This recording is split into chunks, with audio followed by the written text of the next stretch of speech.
ઠાકોરજીની તો 50 વર્ષથી સેવા કરી, પણ હજુ સમાજમાં પરિવારની સેવા કરવાનો કેમ વિચાર નથી આવતો? તો જાણવાનું કે હજુ મને ઉપર પરિપૂર્ણ કૃપા નથી થઈ, આસક્તિ નથી આ, પણ તમે એમે પરિવર્તન કરી દો.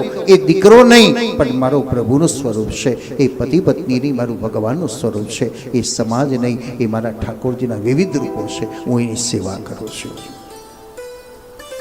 સમાજને સુધારવાનો ઠેકો નથી લેવો, પણ કમસે કમ હું મારા ઘરને તો સુધારી લઉં કે નહીં. આપણે આખી સોસાયટીને કચરો નથી વાળવો, જવા દો, પણ આપણે આપણું આંગણું સાફ કરી લઈએ તો. હવે દરેક પોતપોતાના આંગણા સાફ કરે તો સોસાયટી કેટલી ચોખ્ખી થઈ જાય. પણ આપણો સ્વભાવ ઊંધો છે, એના કરતાં સાફ કરે પછી કચરો નાખવાનો. શ્રીમદ ભાગવતની જે અનુભૂતિ બતાવે છે, વ્યાસજીએ વિચાર કર્યો કેવી રીતે પાછો આવે દીકરો. પનિહારી કુએ પાણી ભરતા ભરતા 10 ફૂટનું દોરડું, તાંબાનો ઘડો બધું ફેંકી દીધું અને વાતો કરે છે. આપણે બધા હસીએ ને કે હે આ ગાંડા છે, દીકડો ફેંકી દીધો, દોરડું ફેંકી દીધું. પણ 10 ફૂટના દોરડામાં 9 ફૂટનું દોરડું જાય ત્યાં સુધી પનિહારી વાતો કરે, અને 1 ફૂટ બાકી રહી જાય એટલે વાતો અટકી જાય, હાથ સીધો દોરડા ઉપર જાય. પરિણામ શું થાય? દોરડું પાછું આવે, ગઢવ પાછું આવે અને મીઠું જડ પાછું આવે. એમ 70 વર્ષ આપણા ગયાની ચિંતા છોડો, પણ 70 વર્ષમાં જે નથી કર્યું, નથી પામ્યા, એ 10 વર્ષમાં કરી લઈશું તો સંતોષ છે, આનંદ છે. શ્રીમદ ભાગવત વ્યાસજીએ કામ કર્યું. પોતાના દીકરાને પાછું કેવી રીતે બોલાવાય? બળથી નહીં પણ કળથી વાપર્યું. ભાગવતના શ્લોકો વિદ્યાર્થીઓને કીધું જાઓ આ શ્લોકોનું ગાન કરો. વિચારો, આ એનું પ્રમાણ બતાવે છે. શ્રીમદ ભાગવત શું છે? એના શ્લોકોનું ગાન કરવાથી સુખદેવજી દૂર ગયેલા નજીક આવી ગયા. પહેલો શ્લોક સાંભળ્યો, બલહાપીડમ કનક કપિશમ વૈજયંતીમ ચ માલા રંદ્રાણ વેણો હૃદય શુધયા પૂરયન ગોપવૃંદ વૃંદારણ્યમ સ્વપદરમણમ પ્રાવિશદ ગીત કીર્તિ. આ શ્લોક સુખદેવજી મહારાજે સાંભળ્યો. સમાધિમાં શું દેખાડ્યું? કનૈયો દેખાડ્યો. શ્લોક સાંભળ્યો પણ સમજ્યા નહીં તો કોઈ અસર નથી થતી. સેમ્પલ વસ્તુ બતાવી પણ એની ગુણવત્તા તમને ન કહી, એનું મહત્તા ન કહી, એનો ફાયદો તમને ન કહ્યું, તમે લો ખરા. તો સુખદેવજીએ શ્લોક સાંભળ્યા પછી એનો અનુભવ કર્યો તો હૃદયમાં ઠાકોરજી દેખાયા. કનૈયો જોયો, કેટલો સુંદર કનૈયો છે. હું આ લાલાની સેવા કરું. આ ભાવ જાગ્યો, હું લાલાની સેવા કરું. આવો ભાવ તો આપણને જાગે છે ને, પણ પછી પાછી પ્રપંચો બધા ઊભા થાય ને, એ કેટલું કામ કરવું પડશે ને, કેટલું હાચવવું પડશે ને, કેટલું આમ કરવાનું, કેટલું મેલ ને જ કરવું, રવા દે. આજે કરવાની ઈચ્છા થાય છે પણ માણસ આળસુ બની જાય છે. કોણ કરશે, કેવી રીતે કરશે, કેટલી માથાકૂટ છે, રવા દે, નથી કરવું. અનુભવ મને થાય છે આમાં ઘણા બધા મનોરથોનો ઉત્સવનું બધું આમ થોડો ઉત્સાહ ખરો, પણ ક્યારેક એમ થાય કે બધી માથાકૂટ કરવાની, વ્યવસ્થાઓ કરવાની. પણ ફરી પાછળ નાના આશ્રમને જાગૃત રાખવો હોય તો આ આવશ્યકતા છે.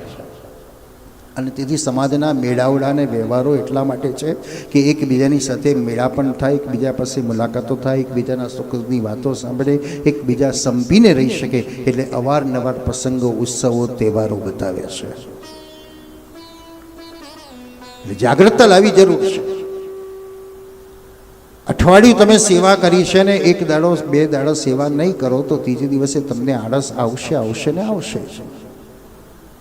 એટલે વહુને કહીશું ને, વહુ કરને સેવા જે થાય 1 દાડો કરીને બીજે કરને જાણે, પણ વહુ ના ના તમારે જ કરવાની હવે તો. એટલે પાછા કટાઈલા ઊભા થઈને હાલ લાય તારે હું કરું. અને 5મા દિવસે વહુ કે બા સેવા તમે કરશો કે હું? ના ના હું કરી લઈશ. કારણ ફરી પાસે રાઉઝ થઈ ગયા. એટલે શરીર અને મનને જેટલો આરામ આપો એટલો વધારે કાયર બનતો જાય, આળસુ બનતો જાય. અને તેથી ગીતા કહે છે બસ કર્મ કરતો જ રહે, કરતો જ રહે, કરતો જ રહે. ફળ મળે કે ન મળે એ મારું કામ છે, પણ તું તારું કર્મ ન છોડીશ. શ્રીમદ ભાગવત એ અનુભૂતિઓ કરાવે છે. પહેલો શ્લોક સુખદેવજી મહારાજે સાંભળ્યો. લાલાને ઈચ્છા થઈ, પણ પ્રશ્ન થયો કે લાલો તો માખણ માગે, લાલાને સોનાની માળા જોઈએ. આજકાલ આપણે બધા આવું જ કે ઠાકોરજી સોનાના શણગાર કરવા જોઈએ, સોનાનો ઈંડોળો કરાવવો છે, સોનાએ ઝુલાવવા છે, સોનાએ તોલવા છે. શું સોના વગર ઠાકોરજી ન ઝૂલે? ઠાકોરજી તો હૃદયના પારણામાં ઝૂલવા તૈયાર છે, પણ આપણે ત્યાં ઝુલાવતા નથી. અને સોનાનું પણ ભલે કલો વાંધો એની કોઈ ટીકા પણ નથી આપણે કરતા. 5 કરોડવાળા 5 કરોડથી ઈંડોળો બનાવી શકે અને 5 રૂપિયાવાળો 5 રૂપિયાથી પણ ઠાકોરજીને ઝુલાવી શકે છે. ઠાકોરજી એવું નથી કહેતા કે હું ત્યારે ત્યાં નહીં ઝૂલું, એ તો કે તારા હૃદયમાં પણ ઝૂલીશ. પ્રભુની જે અનુભૂતિ છે, વ્યાસ સુખદેવજીને જે પ્રશ્ન થયો કે લાલાને માખણ જોઈએ, આ બધું તો મારી પાસે છે નહીં. આવા ઓપ્શનોથી પણ આપણે સેવાથી વંચિત બની જઈએ છીએ. એવું લોકોએ ઠઠડાઈ દીધું છે કે આવું જોઈએ, આવું જોઈએ, આવું જોઈએ, એટલે લોકો ગભરાય, અરે આટલું બધું તો સચવાય નહીં. અપરસ કરીને આપણે આપણા પરિવારને ઠાકોરજીથી કેટલા બધા દૂર ધકેલી દીધા. વિચારો, નાનું બાળક એક સમય તમારી જોડે આવતું હતું, તમે આગો જા, પછી છોકરો દૂર જતો રહ્યો ને હવે એમ થાય છે કે લાવો નજીક લાવો. કેવી રીતે આવે?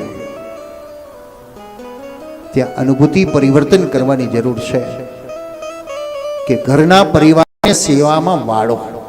હજી સમય છે આપણા પરિવારને, આપણા લાલનની સેવા કરવા માટે. નહીં તો ઘોડિયા ઘરો તૈયાર છે, એમ ગયડા ઘરો તૈયાર છે, અને ગ્વાલ મંડળીઓ તૈયાર જ છે. જે ઠાકોરજી 100 વર્ષથી આપણા ઘરમાં હતા, આજે કોઈ કરવા તૈયાર નથી ને ગ્વાલ મંડીમાં પધરાવીએ છે. કોનું કારણ છે?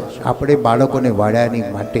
ભલે સેવા તમે કરો, પણ બાળકને કહો તું ઠાકોરજી માટે જાળીજી ભરી લાવ, તું ઠાકોરજી માટે સામગ્રી કટોરી ભરી લાવ, તું ઠાકોરજી માટે મિશ્રી ભરી લાવ. આજે એક વસ્તુ કરવા ગયો છે, આવતીકાલે બીજી વસ્તુની ઈચ્છા થશે, અને એક દિવસ સન્મુખ જવાની પણ ઈચ્છા થશે.